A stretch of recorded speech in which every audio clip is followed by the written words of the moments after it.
Hello दोस्तों, मैं सूर्यवंशी भारद्वाज जे soul में आपका स्वागत करता हूं।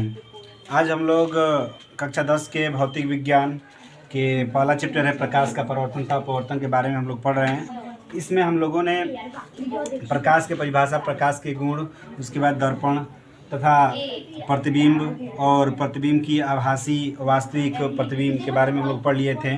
उसके बाद फोकस दूरी और वक्रता त्रिज्या के बारे में संबंध भी पढ़ लिए थे। गोलीय दर्पण भी पढ़ लिया था, उत्तर दर्पण क्या होता है इसके बारे में सब कुछ हम लोग पढ़ लिए थे। अब जो है इसके बारे में हम लोग जो है अध्ययन कर रहे हैं, मतलब कि गोलीय दर्पण द्वारा प्रतिबिंब बनने का नियम। गोलीय दर्पण का प्रतिबिंब बनने का नियम क्या है? इसमें दो नियम मैंने पहले पढ़ा दिया है।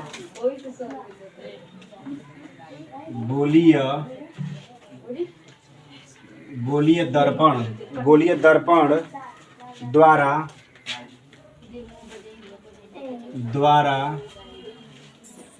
प्रतिबिंब बनने का नियम।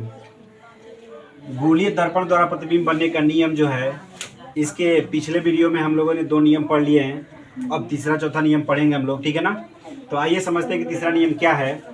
तीसरा नियम है कि अवतल दर्पण से फोकस से होकर अगर प्रकाश किरण अवतल दर्पण में अगर फोकस से होकर गुजरती है, तो फोकस से गुजरने के पश्चात जब वो दर्पण से टकराती है, तो दर्पण से टकराने के पश्चात मुख्य अक्ष के समांतर हो जाती है। ठीक है ना? क्या नियम है? नियम यह है कि अवतल दर्पण में जब प्रकाश की किरणें मुख्य फोकस से होकर गुजरती है, तो दर्पण से टकराने के पश्चात, अवतल दर्पण से टकराने के पश्चात मुख्य अक्ष के समांतर हो जाती है। क्या होती है? मुख्य अक्ष के समांतर। देखिए किरण है, ये आपतित किरण है, ठीक है ना? आज जो किरणें परावर्तित होती है उसे परावर्तित किरण कहते हैं। परावर्तित किरण, ठीक है ना? तो ये परावर्तित किरण है। अब देखिए मुख्य फोकस होकर गुजर रही है और उसके पश्चात ये क्या हो जा रही है? मुख्य अक्ष के समांतर हो जाएगी। ये मुख्य अक्ष है आपका, ये बिल्कुल सीधे वाला लाइन है, ये मुख्य अक्ष है और उसके समांतर हो गई है, ठीक है?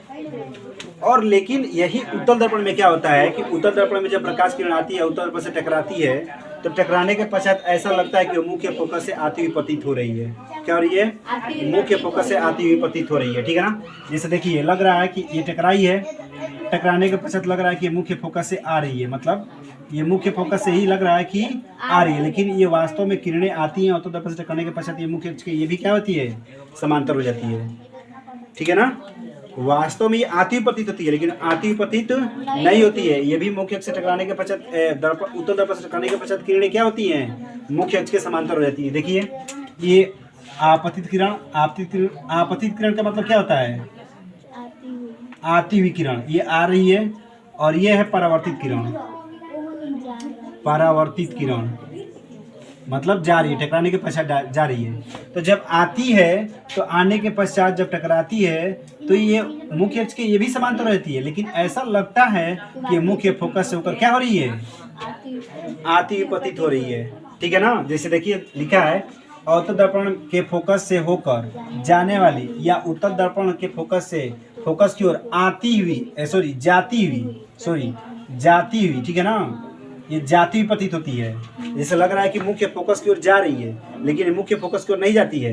क्या होती है? जैसे ही दर्पण से टकराती है तो टकराने के पश्चात मुख्य अक्ष के समांतर होती है। तो वही कह रहा है कि जाती हुई प्रतीत होने वाली प्रकाश किरण दर्पण से परावर्तन के पश्चात मुख्य अक्ष के समांतर रहती है, चाहे वो अवतल के लिए हो चाहे उत्तल के लिए। लेकिन उत्तल में एक चीज डिफरेंस होता है, क्या? कि ऐसा लग रहा है कि वो मुख्य फोकस की ओर जा रही है, लेकिन वास्तव में जाती नहीं है। वो मुख्य अक्ष से क्या होती है?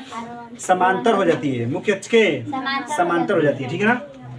उसी तरह चौथा नियम है कि यदि अवतल दर्पण अथवा उत्तल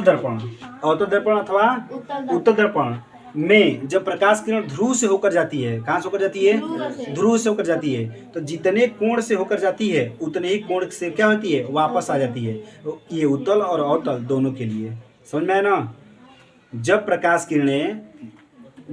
किरणें ध्रुव से होकर गुजरती है, चाहे अवतल हो या उत्तल हो, तो टकराने के पश्चात जितने कोण से दर्पण के ध्रुव पर टकराती है उतने ही कोण से वापस पुनः लौट जाती है। जैसे देखिए यहाँ पर कोण, जैसे कि आई कोण से क्या हो रही है, आई कोण से क्या हो रही है, टकरा रही है, मतलब आ रही है, आपकी किरण मतलब आ रही है। अब बिंदु P से टकराने के पश्चात पुनः उसी कोण से वापस लौट जा रही है, अर्थात ये आपतन जो कोण जितना मतलब आपतित किरण आकर टकराती है तो कुछ ना कुछ कोण बनाती है ना, तो उसके द्वारा जो कोण बनता है उसे आपतन कोण कहते हैं। और परावर्तन होने के पश्चात वो भी कुछ ना कुछ कोण बनाता है, उसको परावर्तन कोण कहते हैं।